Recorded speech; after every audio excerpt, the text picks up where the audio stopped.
ಸಿದ್ಧಿವಿನಾಯಕ ಗೆಳೆಯರ ಬಳಗರ ಇವರ ವತಿಯಿಂದ ಪ್ರಸಾದ ವ್ಯವಸ್ಥೆ ಇರುತ್ತದೆ.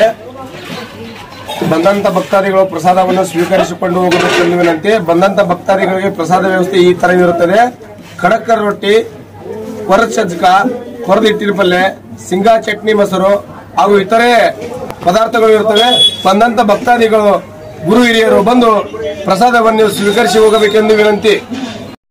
ಶ್ರೀ ಸಿದ್ಧಿವಿನಾಯಕ ಗೆಳೆಯರ ಬಳಗ ವತಿಯಿಂದ ಪ್ರತಿ ವರ್ಷದಂತೆ ಈ ವರ್ಷವೂ ಕೂಡ ಅನ್ನ ಸಂತರ್ಪಣೆಯನ್ನು ಏರ್ಪಡಿಸಲಾಗಿದೆ.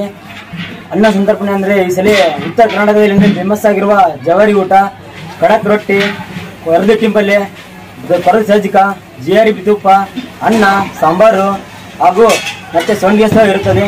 ಸಕಲ ಭಕ್ತಾದಿಗಳು ಬಂದು ಈ ಪ್ರಸಾದವನ್ನು ಸ್ವೀಕರಿಸಿಕೊಂಡು ಹೋಗಬೇಕಾಗಿ ತಮ್ಮನ್ನು ವಿನಂತಿಸಿಕೊಳ್ಳುತ್ತೇನೆ.